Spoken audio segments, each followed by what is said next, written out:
Welcome back to another episode of the Blueprints Brocast. My name is Jay Cruz. I'm Austin Tokar. And as you can see, we're in the new studio.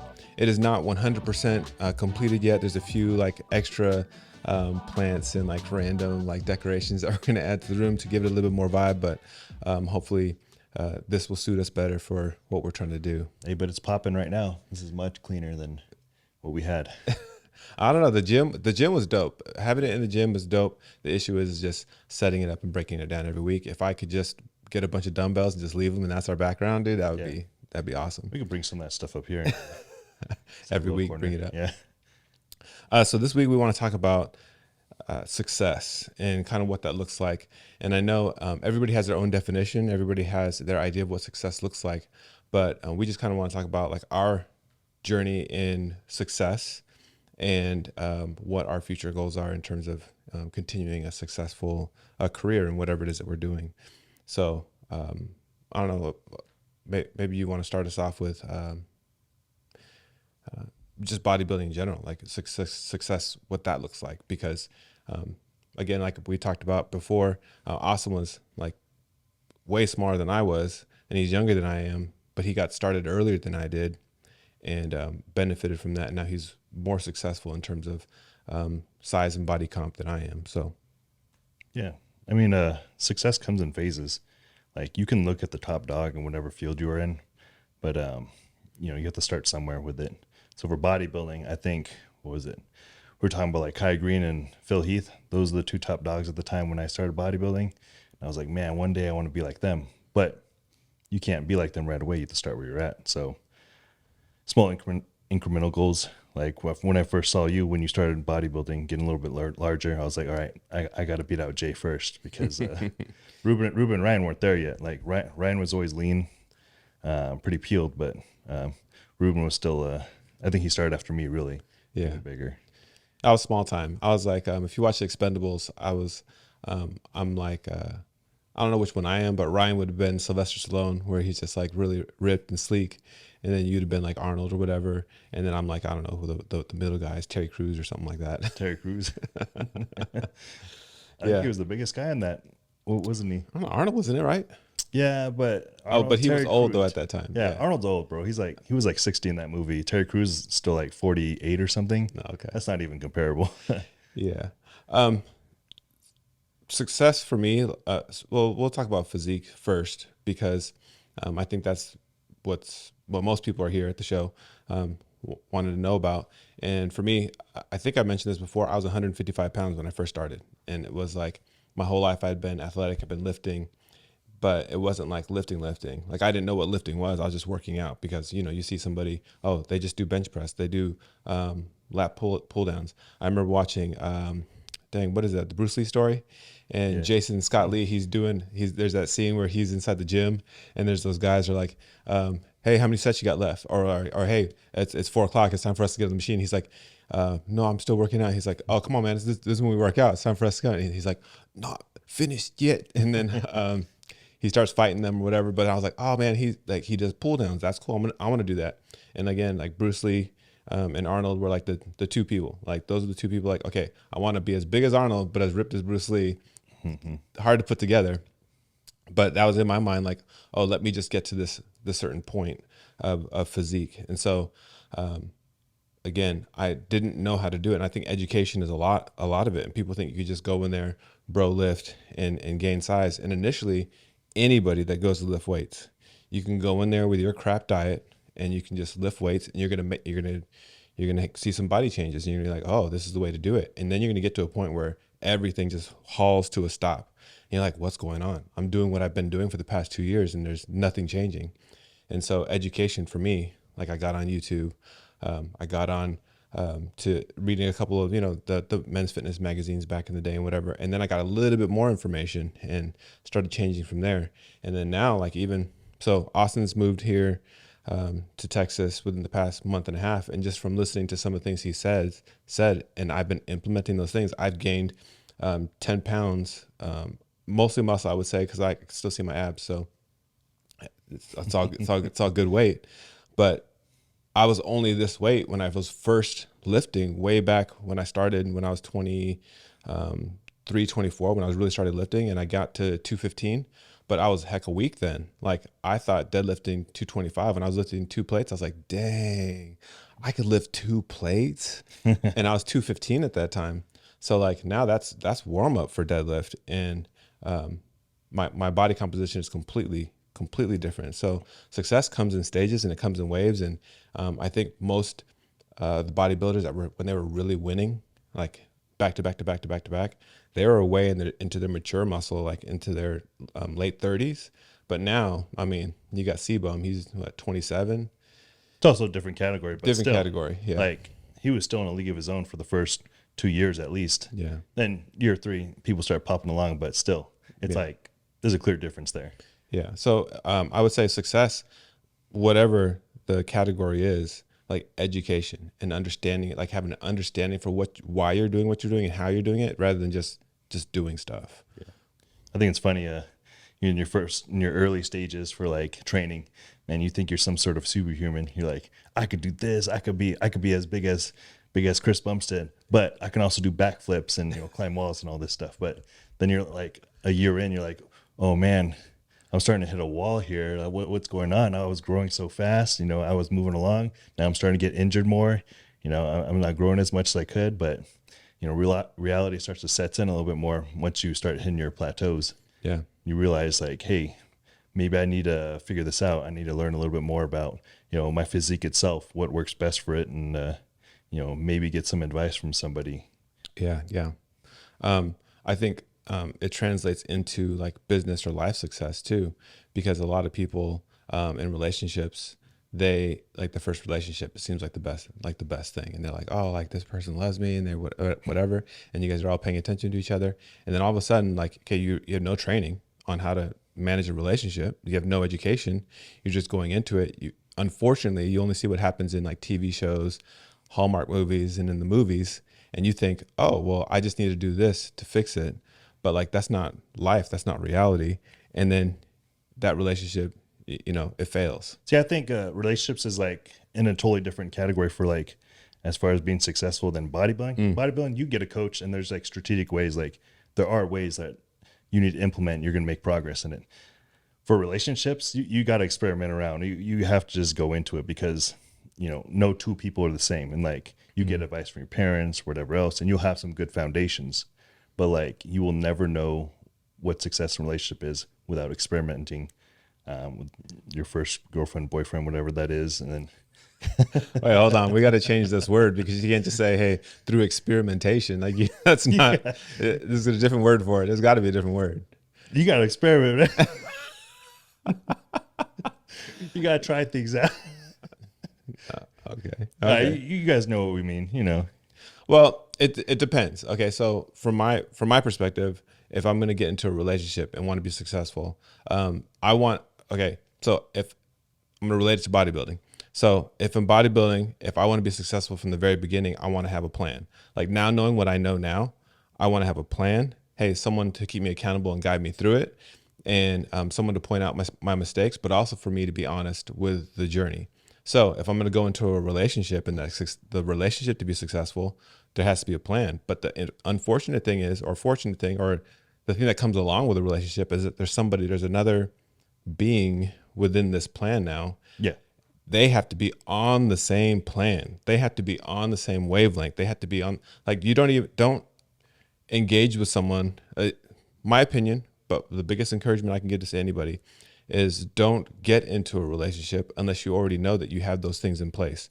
You guys have the same plan. You're going towards the same thing. You guys have a lot of the same commonalities in terms of like what you like to do. Like if you guys both like to eat in two different ways, and like say you're into fitness and she's not into fitness, man, that's gonna put a strain on the relationship. If you're good with money and she's bad with money, that's going to put a strain on the relationship. So a lot of things have to stay in line, and there has to be like a plan and an end purpose. You get in those relationships where one person's like, hey, I feel like this is headed towards marriage, but the other person's like, you guys didn't talk about this. And one of them's like, that was never in the plan. So now you're 2 years into it, and one of you wants to move along with the relationship. The other one's like, I thought we had a good thing going. This is great as is. So success in that arena, it's the same thing. You have to have a plan, both have to be on the same page and both going in the same direction on that same path. Because again, at any time, anybody can choose to go to a different way. But if you're not at least starting, There's more of a there. communication Yeah. that needs to be said there. Yeah. Bodybuilding, you're kind of on your own. You're like, all right, how can I figure this out by myself? But I think that's where relationships get a little bit more complicated, is that, like you're saying, you have to be on the same wavelength. You're like, okay, this is where we're going to go. I need you to be on board, or, we got to figure it out. Okay, well, so I guess since we're on this, we can talk about our own personal experience. We talked about personal experience for all the things. So You want to I hear mean, about mine, man? well, I guess I could start. Okay, I'll open up. All right. My very first relationship, quote unquote, it didn't even count. I think everybody has this one. It's in sixth grade. It was in sixth grade. It's just a girl that we were going out. That's what it was called back in the day. But no interaction whatsoever. I would walk by her in the hall and just be like, hi. And then like, that's it. Like, like we just were going out, but that was it.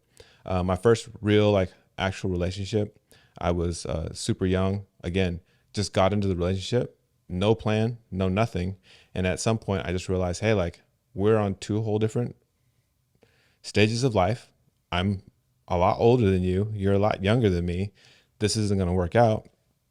So like, at least she was old enough to understand, hey, like, or mature enough, not old enough, mature enough to understand, like, hey, this isn't going to work out. We should move on. And I said, hey, in 4 years from now, if we're still cool, and we've changed and it's a place where we can be together, then that's cool. Never happened, but at least we ended like friendly. Not 4 months after that, I'm in another relationship, same exact thing, because we don't learn, same exact thing. And that one was actually worse. And I lived in Monterey, and this is kind of the thing that forced me to move out of Monterey. Monterey is a small town, and if you got anything going on, everybody knows about what's going on in your life. So I was just kind of like, I can't stay here, and that's what made me also just leave that relationship. And like it was like, this needs to end because I can't get away from you, because everybody knows each other, and this is going to follow me no matter what. And it still did. Even when I went to Albuquerque, that relationship and the issues still followed me there, and got me in trouble there. But once we were there, and so my next relationship, I've only had 3 Real girlfriends. real girlfriends. Not Real girlfriends. Not that first one. That first one didn't count. This one, we actually had a plan, not necessarily like all written out and sketched out, but the plan was, hey, don't date me unless it's to be married, for the purpose of being married, and don't play with my heart. That's pretty much it. That was like the very like just rawest, like don't play with my heart. And well, this was like on her end, like she laid out the plan. Hey, don't play with my heart, and this is to get married. And so I made a decision there, like, okay, I guess that's it.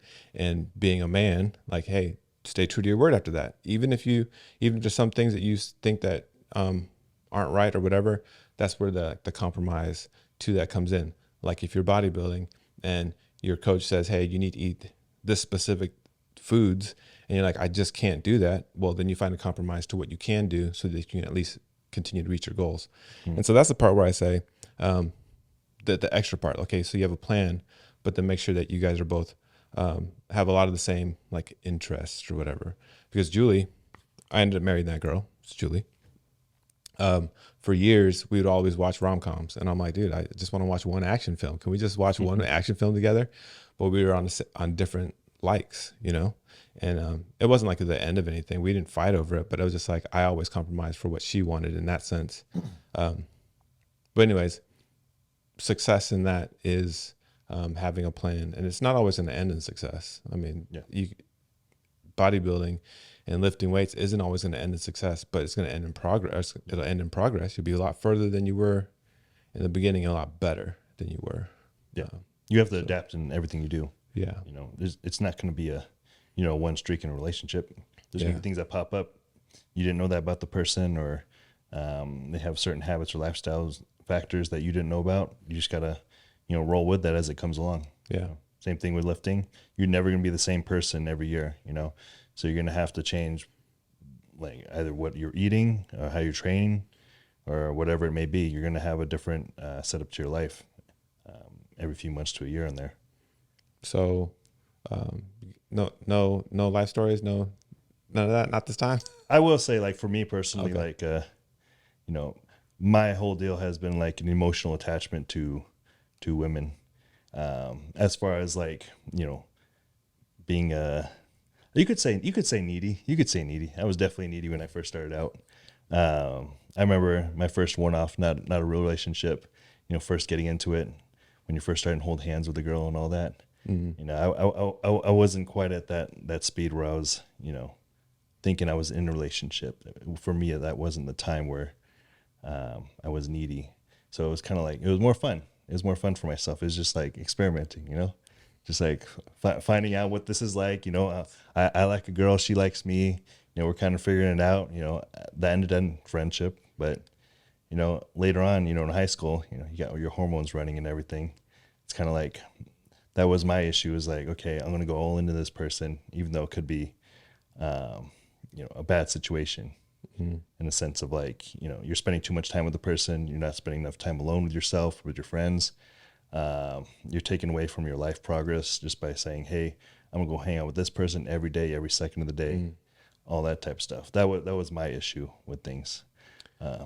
So basically, you're talking about kind of losing your own identity because your identity becomes the other person's, or you don't know who you are without them. Yeah, you just like, you don't know who you are, in the aspect of like, I haven't spent enough time with myself. And what a high schooler does anyway. Yeah. No one's doing that. You're out hanging out with people 24/7. But Yeah. in this case, it's kind of like, you do lose yourself in regard to like spending so much time with the person that you don't spend enough time with yourself. And you do need that alone time, especially for high schoolers. I feel like there's just so much going on in your head, so many things going on, that you do need to back off a little bit and then pull back in. But yeah, that was where my issue lined. And I don't think I learned the lesson of changing that until, I met Faith, which is like, what, 5 years ago now? Yeah. Because we're so alike that if we spend too much time together, it gets a little annoying. You know what I mean?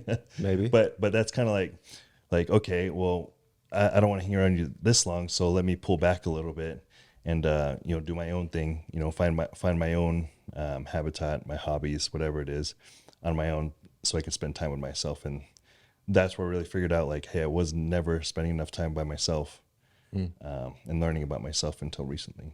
That's good. See, growing, still growing.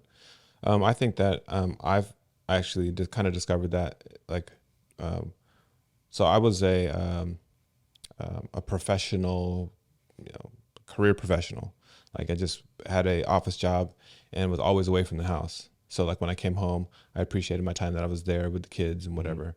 And then Julie, she was a stay-at-home mom, and she also had a business that she built from home. She had multiple businesses that she built from home. She had one where she sold jars that had like vinyl on them. She would make vinyl designs on them. And Yeah, it was mason jars. Yeah, mason jars. Mason jars. So she made mason jars for people to order custom. Every single one of them was custom. And the first year of business that she started that business, she made like $50,000 that year. Like that was income, not net, but that was gross income from everything she sold. And I mean, I don't know anybody that's ever been able to build a business like that from scratch, but part of that success was me providing an income so that she could invest into something, so that she could build this business. And success, especially with a couple, each of you supporting whatever it is the other person's doing, even if it seems really stupid. Like, cause I'm like, who's going to buy these jars? And that during that time, they were super popular. I didn't know. I had no idea. I had no idea that in the stay-at-home mom women realm that people wanted these tumblers. And now, Stanley Cup is taking over that realm. Nobody wants a tumbler. They're Stanley Cups. But Stanley, if you guys are watching, that's your endorsement. But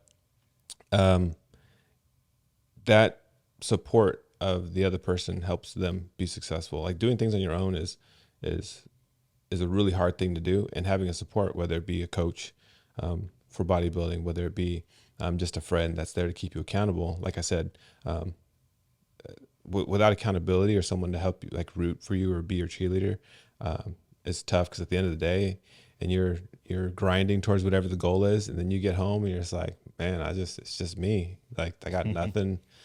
And it's not a bad thing, because you get to learn who you are first sometimes, so that when you do get into a business or relationship or whatever that thing is that you're trying to be successful at, if you don't succeed at it, you still know who you are at the end of the day. And I feel like that's an element of success that people forget about, because there's a lot of people that their identity becomes, my job, or my fitness, or even my relationship, and then they don't. At the end of the day, they don't know who they are anymore. If they lose any one of those things, they have no idea who they are. And now their definition of success is like, I don't have success, only because it was defined by those things. So I think people need to start redefining success as something different. Like there's realms of success, but like actual bottom line success, what does that look like? What would you say bottom line success looks like to you? Probably who you are as a person, because, if you can take whatever your habits are, what's the word I'm looking for? Your personality, your growth as a person. If you could take that into all other realms, you'll be successful in those areas. You already have the groundwork made and laid out for you.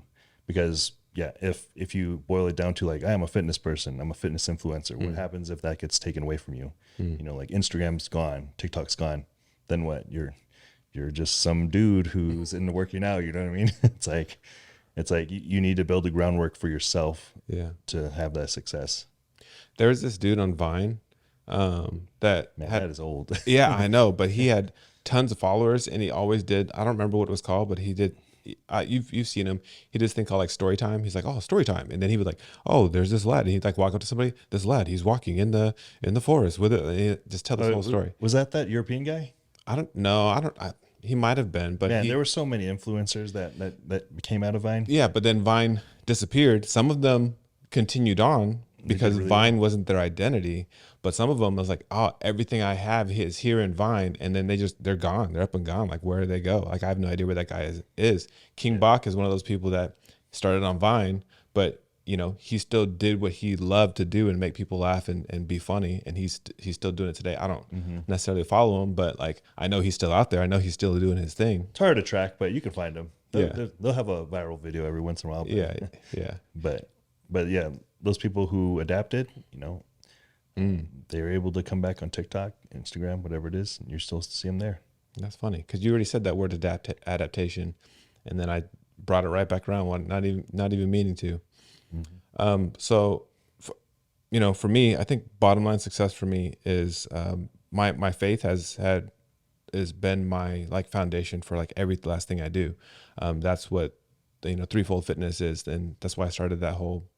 I don't know. It was like maybe 7 years ago, 2016, maybe it's 2016. That whole thought process of making sure you're physically, mentally, and spiritually fit, because all three are important, and all three, the verse that is coined after is Ecclesiastes 4:12. A threefold cord is not quickly broken. And the reason why that's important is having all of those three things. Like, okay, let's say you're physically fit and you have this fitness, but that's the only thing that you focus on, and then that gets taken from you. You have nothing else. If you're mentally strong, or spiritually strong, all of those feed into each other. And you'll hear me a lot, like how bodybuilding or fitness always translates into life. There's always some aspect of it that you can parallel to life, and then spiritually the same thing. Like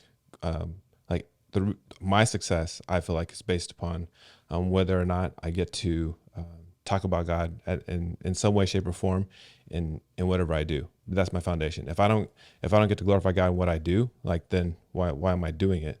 So like, even if any of those things get taken away from me, like if I get my leg chopped off, I can never do squats ever again in my life. That would really like hurt my feelings, But like, if that's not my identity and I'm still strong mentally and spiritually, well, then that can be taken from me and I can still continue on, because my identity wasn't in that one thing. Or even, I know you don't want to necessarily say this all the time, but even in your kids, even in your parents, some people live to make their parents proud, and then their parents pass away. Then they're like, what else do I got? I got nothing I got no one to prove myself to, because that's who I was trying to prove myself to my whole life. So parents of you that are out there that are making your kids do things because you want them to you live vicariously through them, and you want them to be somebody because you weren't somebody. I'm not throwing shade. I'm not throwing shots, but I'm just saying, like, don't force them to try and be somebody. Just appreciate them for who they are and whatever they can do. Kids' life is tough enough these days, So anyways, that's for me. So my bottom line success is if I cannot glorify God in the things that I do, then I don't want to do it. So it's good, man. It's good. What about so we talked about fitness, relationship, kind of like success. What does business success look like to you? But business comes down to one thing. It's making money and then making a change. Well, again, this depends on the type of business you're doing. For most businesses, it's making money, but you can get in for other reasons. Like a lot of people, when you come into fitness, you want to be a coach. You do get in it for the right reasons. You're like, okay, well, I do want to make money, but I want to change people's lives while doing it. So I think the bottom line really comes to like, hey, what can I do that I really like while making money? I think that's where success in business comes line. If you can have both, that's awesome. If you can have one, you're going to struggle, missing the other one, because it's cool to change lives, but if you're not making money, I mean, you can't really have a business, can you? You can't continue on. You have to do your 9 to 5, change lives, but there's no real reward besides like seeing, happy faces, but that doesn't pay the bills, does it? Yeah. I feel that. You can make the money, but at some point it's going to feel empty because there's no greater purpose to it. It's like, oh, making all this money, but you look at these people and you're like shoot, well, what else am I gaining here? It's like you got to work for something a little bit greater for it later on. Like at first money's cool, but later on you got to have both. Yeah. There's like, so social media has like connected people, like Facebook. I feel like it's connected people that would have normally not be connected to each other. So like there's some good aspects to that, but like somebody that builds that type of business, and it's turned a lot of people into zombies. Like people will just scroll all day and they'll do nothing else. And then they don't do anything with their lives. Like, okay, so that person in business, they're making money, but is what the product that they made, is it helping people? Like in some aspects, yeah, because some people can make a business out of it. But then there's people just like doing nothing with their lives because that's what they're doing. They just, have you seen that the TikTok trend where people are like, they act like NPCs, right? Oh, and so they're basically making like $7,000 a day, just doing some weird stuff on there, like, oh, thank you for the flowers. Oh, yum yum. Oh no, they're doing emojis. So people would put emojis and then they act the emoji that they're NPCs. Oh, non-playable characters. They're just reacting to whatever signal you're sending them. It's really weird, but that it's kind of like, yeah, you're making the money, but you got to be dead inside doing that for an hour, 2 hours, 3 hours. Yeah, again, okay, success. Yeah. That's not successful to me. You're making money.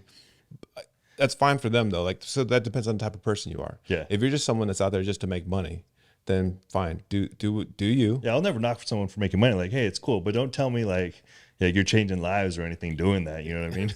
No one's gonna be like, oh, thank God you're here. I really needed this today. Yeah. Like, really? Yeah. Even if I didn't make any money, if I made very little money, I would rather do something that helps people and enriches people's lives than some of the trash that's out there. And and also I'm not going to knock on somebody that is actually trying to work at least for it. I'd rather someone do that and do nothing for anybody than someone out there just going, breaking into cars and stealing people's stuff. Because that nothing makes me more upset than. I mean, they're still kind of working, No, that's not work, man. Have you broken into a car before? Man, that's a hassle. I locked my keys in my car one time, and I'll tell you, nothing's harder trying to break into a car without breaking the window at the same time. Man. Yeah, but that's because you're not a professional. That's why it's if I was hard. a professional, I would have this issue. No. But yeah, I think for me, like I started at this one job that at the very bottom, and I started at the bottom of that job because my previous job I was a manager, and I was managing like 4 or 5 people. I was a sales manager. I appreciate anybody that's a salesperson and is good at it, because selling stuff to people that they don't need, I can't do it. Like, if you don't need it, I'm not going to try and sell it to you. If it's not a good product, I'm not going to sell it to you. It's like when someone asks about supplements, and if a supplement company offered me a bunch of money to get people to use a supplement and it wasn't good, I could not do it, because I'm like, no, I'm wasting your money. So I had that sales job and I was like dying every single day, because I was trying to convince people to buy furniture that I knew they couldn't afford, that was trash furniture, that I'm like, this is going to break on you. And so I started at this other job, bottom level. I got paid $2 more an hour to be a technician, the very bottom. But then I worked my butt off for years to get to, like, I was in middle management, but still I was making over 6 figures a year, and I worked for it. And to me, that was successful in that I was giving people television, like, because as a parent, if you're in the summertime and you have to entertain your kids yourself, especially I have 4 kids, and if I don't have like a TV or something to keep them distracted, man, like that's a big deal. So like I was helping people, but then also in my actual job as a manager, I was helping people in terms of like the people I managed, just not being a jerk boss, and encouraging them and helping them make their job easier, as opposed to being a boss that like, hey, let me just get the bottom line and let me just make profits and whatever else. I was someone that, I was trying to make profits as much as I could, but also trying to be compromising for my my employees. I had like 100 something employees at that time, but like being able to affect their lives, like I considered that successful. Mm-hmm. And the money I made there funded Julie for all of her businesses at home to get to where we're sitting right now. Like, this is the success of the hard work that I did from the bottom. Mm-hmm. Everybody wants to be at the top, but like it takes grunt work, man. Grunt work. Do the grunt work. Yeah. No one wants to do that, but I don't want to do it sometimes too. What's your current what's the current goal that you have ahead of you? Right now, it's just building more clientele, getting your name out there. Obviously make more money, but that's everyone, right? Mm-hmm. But I think it's like getting yourself started, because a lot of people think, oh, I want to be the head of the industry. But, again, everything comes in phases. So you have to think in terms of smaller goals. So right now, just keep on adding clients weekly, keep on making sure the marketing scheme is good for that, because you got to have good clients if you want to market yourself well.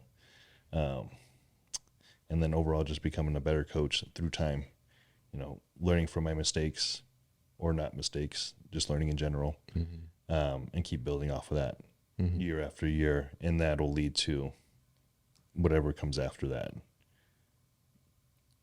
Yeah. The word scheme is the worst word for me. Like, I think you want to say like, I'm scheming your market strategy or something like that. I don't know. Like strategy, scheme. I know you don't mean scheme as in like the scheme. It's a synonym, isn't it? I think so. Sure it's a synonym. It was just anytime someone refers to a scheme, like I'm just like, you scheming over there. No, you wouldn't like my friends then. Oh man, what's our scheme today? It's hard for me because what I'm doing right now. So I'm a couple things. I'm trying to build the YouTube channel. We're starting this podcast, so whatever that becomes of that. But what I've learned is whatever you do, consistency behind it. Like, it has to be consistent. So consistent and getting better. Yeah. Making the changes you need to. Yeah. Either consistently just doing the thing, like at least moving. Because if you're not moving, then there's nothing happening. Yeah. And then as you do that, you either become more proficient at your process or more proficient and efficient at your process. But then you learn new things about whatever industry that is as you're going. So that's what I'm doing right now. And I have I don't know, again, like goals. My goals are different nowadays. It's not so much making any money at all. I'm on the end of like helping people. So inviting people to the gym constantly. I've learned, some people come, some people don't realize that it's like a benefit to them. Like, I'm just trying to help them. And some people work out too hard and they fall off and they don't come. Well, another thing I've learned in terms of like trying to help people and invite people to the gym here specifically is that I can't invite people that already have like a routine, because I'm throwing their routine off. Like they're coming to a different place in a different environment than where they're used to being like consistent in. So I think I'm gonna kind of like turn my attention to people that don't currently work out at all, and get them into a lifestyle of taking care of their body. That's a tough one, man. Oh, I know, but someone that wants to though. I don't want to. I'm not dragging anybody along. Yeah. I want to bring somebody that, hey, I'm just scared to go to the public You want to gym. give them the opportunity. Yeah. Yeah. If I can just, even if they don't stay at my gym all the time, if I just get them comfortable coming in, learning how to do exercises, and they're like, oh, I want to go to this one gym because my friend goes there, but I just been scared. And if I even build them up to the courage to do that, and then they live a life of better fitness and taking care of themselves, then yeah, that's success to me at this point. And then the other, I guess, plan goal is to get my kids. My kids are in there every day. Because I told them they can't get on any kind of electronics. They can't get on their phone. They can't watch TV, can't watch a computer screen unless they do their workout first. So almost all of them in there at 9 o'clock in the morning, they're in there working out. But I want them to have actual like passion for it. Yeah. I mean, that's better than what we had to do. Yeah. But digging up dirt, throwing in the wheelbarrow, tossing over the hill. Yeah. Before we got to do anything. So to explain that better, there's this like, we lived on 3.5 acres behind, and it was like 3 different plateaus. So there's a bottom level, the middle level, and then kind of like the hillside in the back. And so our dad wanted the front yard to be a little bit longer and the backyard to be a little bit longer. So we took dirt off the back of the mountain with wheelbarrows, walked about, a half acre across the yard and poured it down the front of the yard to extend the backyard and extend the front yard. And we did that for probably 3-4 years. Did you even do any? I mean, I didn't have it as bad as you guys. I think Dad was like, all right, do at least 8 wheelbarrows. See, I was the oldest one and I was the strongest one. So I think I had to do like 10, 15 a day. And then Ryan and Ruben had like 5. I think they had to do 5 a day. And then like maybe when Austin got old enough, because when I was doing it, Austin was, you were like in the third grade, yeah. dude. I can't move a wheel. I remember the first time I tried to push it, it just fell over. The tire was flat. I was like, oh man, you're never gonna move. I got mad. Yeah. So, anyways, that was, our upbringing, and I think another part about success, just to mention that, is that you have to realize where you came from, and like not be afraid of hard work. Like I think one thing, like growing up, you always think your parents are really dumb and they don't know anything. And then as you get older, you realize, man, some of the things that they did instilled work ethic in me. My dad, I think once we were like 10 or 12, we stopped getting spanked, and he was just like, all right, you're going to run around the house, or you're going to do push-ups or something. And I think our first time we started doing push-ups, it was like, okay, you have to do 10 push-ups. And then once he realized, oh, they're doing 10 push-ups in like 20 seconds. That wasn't even a punishment. He's like, okay, now you're gonna do 20 push-ups. And then I got to the point where I was doing like 50 something push-ups as punishment, but I would just knock them out. And it was funny because he started smiling, like more like he was proud, like, hey, you got in trouble, but like, yeah, you could do like 50 push-ups. And, but it's just work ethic that was instilled in us, that you're never gonna get forward or make it in any part of life unless you put some sort of work in. And, I'm grateful for that, but all the things, physical fitness, mental fitness, relational success, business success, it's a grindy work no matter what it is. And you can't be afraid to put in some sort of hard work to get there. Like it's not going to be just handed to you. Yeah. I think that's why I say, like, fitness has the lowest barrier to entry. Like everyone should start there if they want some form of success, because I mean, it might have been your typical fitness thing, but I mean, we were doing yard work, and running laps, whatever it is. And I appreciate that about, Dad mostly. Mom would still, give the spankings out. But, hey, she spanked me when I was 15 years old. Yeah. And she tried to. I was on the ground and she spanked me. And I looked up at her and I was laughing and I said, Mom, you can't hurt me anymore. I'm 15 years old. You can't hurt me anymore. And she just was like, get up, get out of here. Yeah, she never bring out the wooden spoons to you, huh? Oh, it was a wooden spoon. Yeah, it was a wooden spoon. I remember Dad had Grandpa's belt and it had the metal on it and everything. I never got hit by it, but he would always show me it. None of us ever got spanked by that one. Got that one, no. But he'd always show it. He's like, one day, don't make me mad.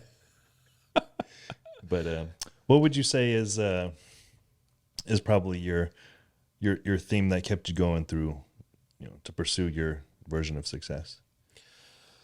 Um, I think initially, unfortunately, it was the perception of what other people would think about me. And I was so worried that, oh, if I wasn't successful or if I ended up being a deadbeat or whatever it was, like, oh, somebody knows somewhere. And it was that fear of, oh, well, Jay just turned out to be like this XYZ and like just, trash. And that was the thing that motivated me. And I was like, dang, that really sucks. And then one day, I just stopped caring about all that stuff. And success looked a lot different. It had nothing. It had less to do with money. It had less to do with other people, and it had more to do with, hey, who's just around me, and how can I help other people? Because it was originally all oriented towards how do I help myself, as opposed to how do I help other people. And so I think I know this is weird for a lot of people, and a lot of people don't have this mentality, but having a servant mentality of like, how do I serve other people? And that's what's kind of kept me going and kept me moving, is that I wanted to just serve other people and actually help other people, because I know there's a lot of times in my life where that were really hard, and I needed somebody to kind of like help me get through it. And now I'm like, if I can help somebody else, I'll absolutely lend a hand. I'll do it. And that's kind of what's pushed me to continue to be successful. I think every single time that I've had a kid, it's demanded a new level of success, because I have another mouth to feed it and make sure there's a roof over their head. So I think those two things have played into a lot of it, is being a dad and just wanting to help people. And it's not about me. Yeah. So what would you say has inspired and pushed you? I think there's two things. And I go back and forth between one of them more so recently than others. First, I always ask myself, and whenever I don't want to do something, it's like, oh, I really don't want to do this today. I hurt myself, doing whatever exercise, and I just ask myself, and like, it still has to be done. The work has to be done. You can have a pity party, but you still gotta get through things and, get it done. But I think the more important one is, I always think back to, my parents and passing away. Like, what will my parents think of me when they pass away? Will they think like, hey, did I raise like a delinquent? Did he do anything with his life? Did I raise him right? I never want to go through a scenario where my parents pass away thinking like they didn't raise a successful kid. It's like I never want to have that, that pain of knowing like, hey, I didn't do what I was supposed to do. I didn't get the job done for my parents to be proud of, their son. I get that. I see that. Yeah. So what would you say?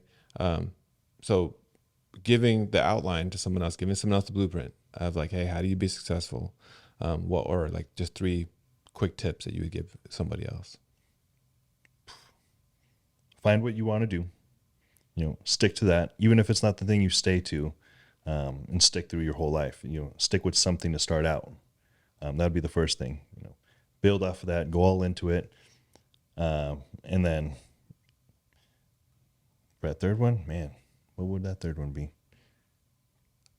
I would think just, have tunnel vision and keep sticking through it, because there's going to be lots of things that pop up here and there, but that's more of a distraction than anything when you're trying to really build something. So stick to one thing, go all into it, and just have tunnel vision with it. My 3 things would be, find a purpose and a why for why you're doing it. Write down a plan, like just like a general like checklist and goals that you want to achieve it. So that your purpose and plan behind it. And then the third thing is have some sort of accountability, like whether you have a partner with you, a friend or something. Tell them like, hey, this is what I want to do. I don't care if you just check in on me, get in my face and like, hey, like, what's up? Like, what are you like? Are you reaching your goals? Because you kind of need accountability as well. I mean, there's a lot of other things, but those are the 3 things that I would say for people to do. So yeah, that is actually all the time that we have for today. Thank you guys for joining us on our 4th episode of the Blueprints Brocast. Hopefully you guys grabbed a little bit of tips on how to be successful, whether it be life, relationships, bodybuilding, career, whatever it is.